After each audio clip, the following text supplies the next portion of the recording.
Tema renungan firman Tuhan untuk renungan hari ini adalah kesetiaan Tuhan itu kekal, bahkan hingga saat ini.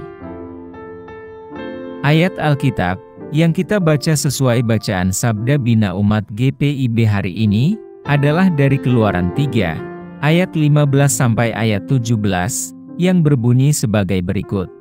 Selanjutnya berfirmanlah Allah kepada Musa.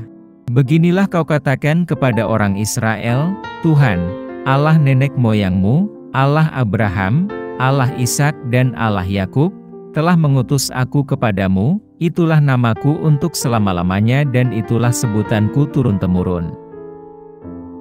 Pergilah, kumpulkanlah para tua-tua Israel dan katakanlah kepada mereka, Tuhan, Allah nenek moyangmu, Allah Abraham, Ishak dan Yakub, telah menampakkan diri kepadaku, serta berfirman, Aku sudah mengindahkan kamu, juga apa yang dilakukan kepadamu di Mesir. Jadi aku telah berfirman, Aku akan menuntun kamu keluar dari kesengsaraan di Mesir menuju ke negeri orang Kanaan, orang Haete, orang Amori, orang Feris, orang Hewi dan orang Yebus, ke suatu negeri yang berlimpah-limpah susu dan madunya. Demikian pembacaan Alkitab. Haleluya.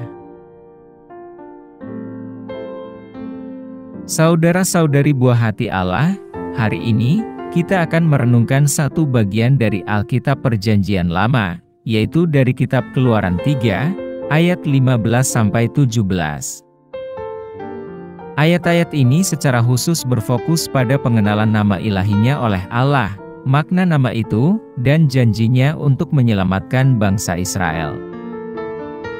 Pada saat ayat-ayat ini ditulis, bangsa Israel sedang mengalami perbudakan yang kejam di Mesir, di bawah pemerintahan Fir'aun. Keturunan Yakub, yang awalnya mengungsi ke Mesir saat terjadi kelaparan, telah berkembang menjadi sebuah populasi yang besar. Namun, seiring berjalannya waktu, mereka ditindas dan diperbudak oleh orang Mesir. Allah, yang setia pada perjanjiannya dengan Abraham, Ishak, dan Yakub, memutuskan untuk turun tangan dan membebaskan bangsa Israel dari perbudakan mereka. Allah memberitahukan namanya kepada Musa, dengan berkata, Katakanlah ini kepada umat Israel, Tuhan, Allah nenek moyangmu, Allah Abraham, Allah Ishak, dan Allah Yakub, telah mengutus aku kepadamu. Inilah namaku selamanya, dan dengan demikian aku akan diingat dari generasi ke generasi. Penggunaan nama ilahi, yang sering dilambangkan sebagai Yahweh, atau Tuhan dalam terjemahan bahasa Inggris, sangatlah penting.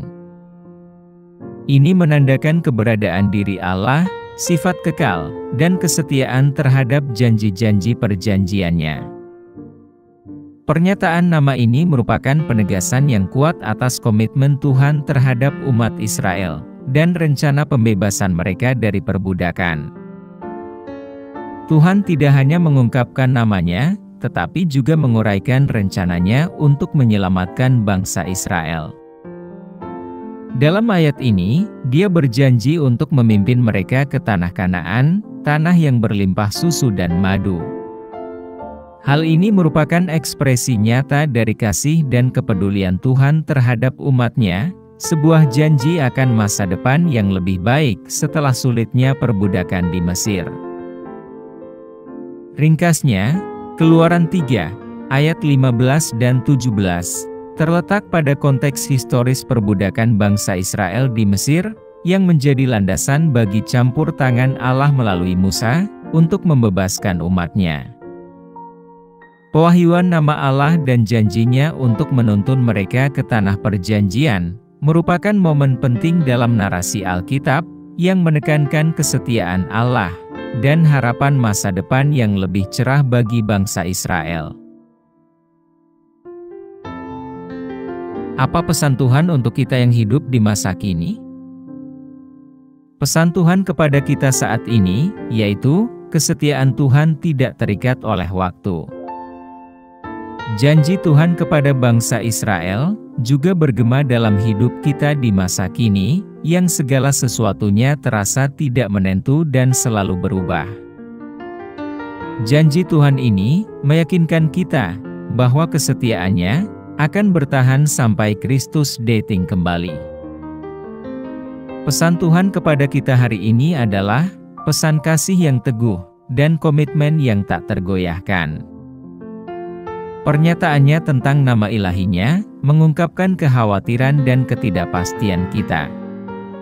Tuhan yang sama, yang membimbing bangsa Israel melewati padang gurun, yang melepaskan mereka dari cengkeraman perbudakan, adalah Tuhan yang berjalan bersama kita, melalui pergumulan kita, menawarkan harapan dan kepastian. Dia bukanlah dewa yang jauh, melainkan pendamping yang hadir dan setia dalam perjalanan hidup kita. Apa yang harus kita terapkan dalam kehidupan kita sehari-hari? Pertama, kita harus mengakui sifat kekal Allah. Nama yang disampaikannya kepada Musa mencerminkan keberadaannya yang abadi dan karakternya yang tidak berubah. Pengakuan ini membentuk landasan iman kita, mengajak kita untuk percaya pada Tuhan yang sama, baik kemarin, hari ini, dan sampai selama-lamanya. Kedua, mengakui kesetiaan Tuhan, seharusnya membangkitkan rasa syukur dalam hati kita. Dalam Perjanjian Baru, Yesus Kristus, sebagai perwujudan kesetiaan Allah, menyatakan, "Akulah jalan dan kebenaran dan hidup." Baca Yohanes 14:6. Tanggapan kita haruslah mencakup rasa syukur atas jalan yang telah Allah buka bagi kita melalui Anak-Nya. Ketiga, saat kita menghadapi kompleksitas kehidupan, respons kita harus ditandai dengan ketaatan. Tuhan memerintahkan Musa untuk memimpin bangsa Israel menuju tanah perjanjian, dan dengan cara yang sama, Yesus mengajak kita untuk mengikutinya ke kerajaannya yang mulia, Yerusalem baru. Ketaatan yang didasarkan pada kepercayaan kita menjadi jalan bagi kita untuk mengalami kepenuhan kesetiaan Tuhan. Terakhir, berbagi kisah kesetiaan Tuhan haruslah menjadi misi kita. Sama seperti Musa yang diberi tugas untuk menyampaikan pesan Tuhan kepada umat Israel yang sedang diperbudak oleh bangsa Mesir, kita juga dipanggil untuk membagikan kesaksian kita, menyebarkan harapan yang terdapat dalam janji-janji Tuhan yang tak tergoyahkan, yang diperbudak oleh dosa. Mari kita berdoa. Tuhan Yesus, terima kasih akan kesetiaan-Mu yang kekal, sebagai pengharapan yang teguh di dunia yang terus berubah ini. Saat kami menanggapi maksud dan tujuan-Mu, bantulah kami untuk mengakui sifat karakter-Mu yang tidak berubah, mengungkapkan rasa syukur atas jalan yang telah dibuka melalui Yesus Kristus, untuk berjalan dalam ketaatan, percaya bahwa kesetiaan-Mu itu adalah kekal. Berdayakan kami untuk berbagi kisah kasih-Mu yang tak berubah kepada orang-orang lain di sekitar kami. Kami pohonkan doa ini dalam nama Yesus Kristus, Tuhan dan Juru Selamat kami. Amin. Kiranya Tuhan menguatkan kita, dan kasih karunia Tuhan Yesus menyertai kita.